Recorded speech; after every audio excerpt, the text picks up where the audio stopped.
Tea with Milk by Alan Say. From the window in her room, the girl could see the city of San Francisco. She imagined that it was a city of many palaces, and one day her father would take her there, he had promised, riding on a paddle steamer across the shining bay. Her parents called her Mei Chen, which was short for Misako, and spoke to her in Japanese. Everyone else called her Mei and talked to her in English. At home, she had rice and miso soup and plain green tea for breakfast. At her friends' houses, she ate pancakes and muffins and drank tea with milk and sugar. When she graduated from high school, she wanted to go to college and then live in San Francisco. But her parents were homesick and decided to return to Japan, which was their homeland. The daughter was sad. She did not want to leave the only home she had ever known. Once they arrived in Japan, she felt even worse. Her new home was drafty, with windows made of paper. She had to wear kimonos and sit on floors until her legs went numb.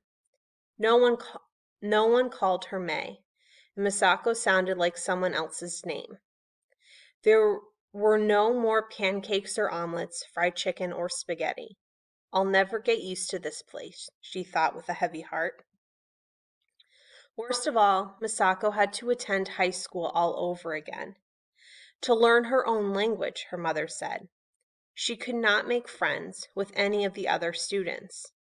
They called her Jajin and laughed at her. Jajin means foreigner. The woman who taught English conversation did not seem much older than Misako. Maybe she'll be my friend, Misako thought. But the teacher refused to speak English with her. She could not teach an American, she said. So Misako wandered around the empty schoolyard. Small singing voices came drifting from the classroom, chanting kindergarten English. She wanted to shout at them, I know the words you were learning. Why won't you speak to me? At home, Misako took lessons in flower arranging, calligraphy, and tea ceremony. She did not understand how anyone could sit on the floor for such long stretches. Why do I have to do this? She exclaimed one day. I'm not going to be a florist or a sign painter, and I like my tea with milk and sugar. You're going to be a proper Japanese lady, her mother said. All I want is to go to college and have an apartment of my own. A young lady needs a husband and a good family. A husband? I'd rather have a turtle than a husband. We have hired a very good matchmaker, her mother said. On the following weekend, the matchmaker introduced Misako to her mother and a young banker and his mother. In a fancy restaurant, they drank tea and ate lunch and drank more tea. Then the young couple was left alone for the afternoon. The mothers prayed for their marriage of two good families. The matchmaker dreamed of the full fee she could collect. In the evening, Misako came home fuming. Isn't he a charming man? His mother asked. Charming like a catfish, Misako answered. His family owns banks where he works, her mother said. I won't marry a moneylender, Misako replied. Misako could not sleep that night. Her mother is determined to find a husband for me, she told herself. I could never marry someone like that. Never. What can I do? First thing in the morning, Misako put on the brightest dress she had bought from California and left the house. As she hurried to the bus stop, the villagers stopped and stared. She looks like a Jajin, they said loudly. I'm a foreigner in my parents' country, she thought. And they came back here because they didn't want to be foreigners. But I wasn't born here. I should leave home and live on my own, like an American daughter. The bus took her to the train station, and there she bought a ticket to Osaka. It was still before noon when Moscow reached Osaka. She marveled at the city. She had not seen so many cars since leaving California. She felt as though the city noises were welcoming her. the noises of trolley bells clanging, car horns blaring, trucks rumbling. The tall building with windows like mirrors. Everything seemed familiar, even though she had never been there before. And most exciting of all, she saw a department store that looked like a gleaming palace. She went in. Once inside, it was Misako who stared. There were beautiful things to buy. There were restaurants and cafes, hair salons, even a theater. Am I really in Japan? She wondered. She walked aimlessly, whispering to herself, What if maybe I should? Her heart beat faster and faster. She felt dizzy and confused. Finally, she went up to the office and asked if there were job openings. The clerk handed her an application form. As Misako filled it out, she thanked her mother for making her attend Japanese high school for all the calligraphy lessons. In the evening, she sent a telegram to her parents. She was going to live and work in the city. She would come and get her clothes on the weekend. Next morning, Misako returned to the department store office. No one had read her application yet, the clerk said.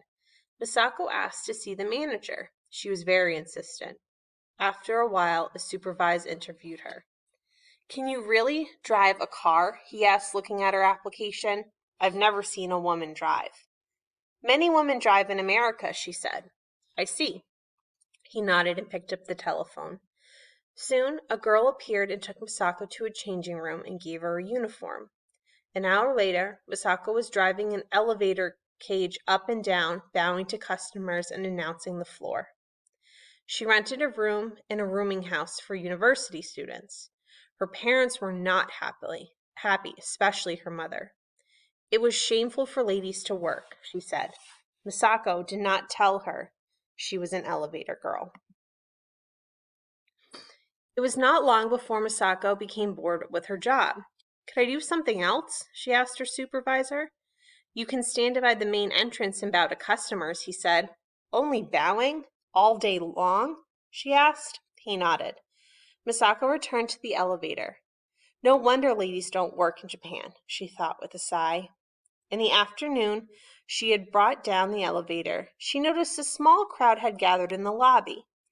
In the middle stood the supervisor, bowing and waving his arms at a family. Suddenly, Misako flushed with excitement. A family was speaking English. Can I be of any help? Misako asked from behind the crowd. You sound like an American, a little boy said. You sound like an Englishman, Misako said. Thank goodness, the Englishwoman said. Tell us where you keep your hot water bottles and umbrellas. And handkerchiefs, the man said. Misako told them, and as the smiling English family left, the supervisor said to her, I have a new job for you. Misako became the store guide for foreign businessmen. She had to wear a kimono for her job. How funny, she thought, that she had to look just like a Japanese lady to speak English. The odd thing was that the kimono did not seem so uncomfortable now. After some weeks, Misako noticed a young man who joined her tour 2 days in a row. She saw him again on the third morning. He did not look like a foreigner, and so she said to him in Japanese, Surely you must know every corner of the store by now. He smiled and said to her in English, It would give me great pleasure if you would have tea with me. She stared at him. I went to an English school in Shanghai, he explained. They called me Joseph. Won't you have tea with me? I would enjoy that very much, she said with her best English, and bowed as a proper Japanese lady should. We met later and had tea in the nearby cafe. Well, Miss Moriwaki, Joseph said, looking at Misako's business card. I'd like if you'd call me May, she said. Did you always drink your tea with milk and sugar? It's how we used to have it at school, with crumpets, he said. So what brings you to the store three mornings running? Joseph laughed. I work for Hong Kong and Shanghai Bank. I was transferred here 6 months ago, and I haven't had a real conversation since. Then I heard you speaking English at the store the other day. What a patient man you are, she said, laughing. And I'm glad you came back. This is the first real conversation I've had in a whole year. Are you planning to stay in Japan? May asked. That depends, he said. If you're certain things, I think one place is as good as any other. What sort of things? Oh, a home, work you can enjoy, food you like, good conversation. How about you? Would you like to go back to America? I think so, someday, she said. I wouldn't have to be such a proper young lady. I could get a job or drive a car, and no one would think anything of it. And that was the beginning of their friendship. They often met after work and on weekends. One night, in the late fall, they had dinner at a restaurant they liked. After a while, May noticed that she was doing all the talking and Joseph was not eating his food. Are you all right? She asked. Joseph nodded but said nothing. As they left the restaurant, May said, Tell me what's wrong. They're transferring me, Joseph said. What? They're sending me to another office. Where? Yokohama. No. They walked silent until they came to the Kobe harbor. Finally, Joseph said, Yokohama isn't far away.